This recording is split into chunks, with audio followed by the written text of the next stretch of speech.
एक गांव में एक किसान रहा करता था। वह बहुत मेहनती था। उसके पास खेती करने के लिए एक छोटी सी जमीन थी। वह उसी जमीन पर खेती करके अपने और अपने घर का गुजारा किया करता था। इस बार अधिक वर्षा पड़ने के कारण उसकी सारी फसल खराब हो गई। वह एक पेड़ के नीचे बैठ के रोने लगा और बोलने लगा, अब क्या होगा? मेरे घर का गुजारा कैसे होगा? किसान उदास चेहरा लेके अपने घर की ओर निकल जाता है और घर पहुंचता है तो उसकी बीवी बोलती है, क्या हुआ जी, आप इतना उदास क्यों हो? क्या बताऊं भगवान, इस बार अधिक वर्षा पड़ने के कारण हमारी सारी फसल बर्बाद हो गई। अब हमारा घर का गुजारा कैसे चलेगा? अरे कोई बात नहीं जी, हमारे गांव में जो जमींदार है उससे थोड़ा हम कर्जा ले लेते हैं और कर्जे के बदले हम उसको अपना घर गिरवी रख देते हैं। फिर किसान बोलता है, हाँ हाँ भगवान, सही कह रही हो। वह दोनों जमींदार के घर जाते हैं और जमींदार को अपनी सारी समस्या बताते हैं। जमींदार बहुत लालची इंसान होता है। हाँ हाँ ठीक है, मिल जाएगा पैसा, पर तुम्हें अपना घर और अपनी ज़मीन गिरवी रखना पड़ेगा। जमींदार किसान को पैसे दे देता है। फिर वे दोनों अपनी घर की ओर जाने लगते हैं और घर आने के बाद किसान की बीवी किसान से कहती है, अब हम इन पैसों से खेती करेंगे और फसल की कमाई से जमींदार के पैसे वापस कर देंगे। और किसान अगले दिन से अपने खेत में बहुत मेहनत करता है और उसकी फसल इस बार बहुत अच्छी होती है। जब ये बात जमींदार को पता चलती है तो उसके मन में घर और जमीन के प्रति लालच आ जाता है। जमींदार अपने दोनों नौकर भेज के उसकी फसल में आग लगा देता है।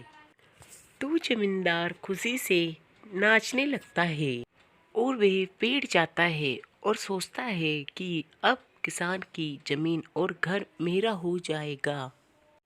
और जब किसान अपने खेत में पहुंचता है तो देखता है कि उसकी सारी फसल में आग लगी हुई है और सारी फसल बेकार हो गई है। किसान अपनी बीवी से कहता है कि अरे भगवान, अब क्या होगा? हमारी तो सारी फसल बेकार हो गई। अब हम जमींदार के पैसे कैसे चुकाएंगे? अब क्या होगा? उसकी बीवी बोलती है, अरे जी, भगवान पे भरोसा रखो, सब ठीक हो जाएगा। वे दोनों अपने घर जाने लगते हैं और घर जाके देखते हैं कि जमींदार उनके घर पे खड़ा है और उनसे कहता है कि घर खाली करो जल्दी। किसान कहता है कि अगर आप हमें घर से निकाल दोगे तो हम कहाँ जाएंगे? जमींदार कहता है कि मुझे नहीं पता, मुझे तो अपने पैसों से प्यार है। मुझे पैसा दे या घर खाली कर, मुझे नहीं पता, कहीं भी जा। वे दोनों अपनी पोटली उठा के घर से निकल जाते हैं और चले जाते हैं और चलते चलते उनको एक मंदिर दिखता है। वो वहीं बैठ जाते हैं और किसान की बीवी कहती है, सुनते हो जी, क्यों ना हम अपने समोसे की दुकान खोल लें। पर हमारे पास तो दुकान खोलने के लिए कुछ पैसे भी नहीं हैं। अरे आप उसकी चिंता मत करिए, जो मुझे शादी में गहने मिले थे हम उसी से अपनी एक छोटी सी दुकान खोल लेंगे। किसान बोलता है कि अरे नहीं नहीं, वो तुम्हारे माता पिता के दिए हुए गहने हैं, हम उससे कोई काम नहीं करेंगे। बीबी के ज़्यादा कहने से वह मान जाता है और समोसे की सामग्री लेने के लिए बाजार चले जाता है, लेके आता है और यह अगले दिन से दुकान खोल लेते हैं और ये बाजार में समोसे बेचने लगते हैं और उनके समोसे लोगों को बहुत पसंद आते हैं। धीरे धीरे करके वह एक नई दुकान खोल लेते हैं और इनके समोसे बहुत बिकते हैं। किसान अपनी बीवी से कहता है, अरे सुनते हो, अब हमारे पास इतना धन हो गया है कि अब हम जमींदार से अपना घर छुड़वा सकते हैं। और किसान की बीवी कहती है, हाँ हाँ सही बोल रहे हो आप, आओ चलते हैं जमींदार के पास। ये लो जमींदार, तुम्हारे पैसे और हमारे घर का और ज़मीन का कागज़ वापस कर दो।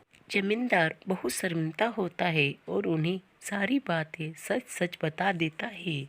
कि मुझे माफ़ कर दो, मैं लालच में आ गया था और तुम्हारी ज़मीन और घर तुम्हें वापस नहीं करना चाहता था, मुझे माफ़ कर दो। जमींदार अपने किए पे बहुत शर्मिंदा होता है और वह दोनों से माफ़ी मांगने लगता है। किसान और उसकी बीवी उसे माफ़ कर देते हैं। तो इस कहानी से हमें ये शिक्षा मिलती है कि हमें कभी भी किसी का बुरा नहीं सोचना चाहिए।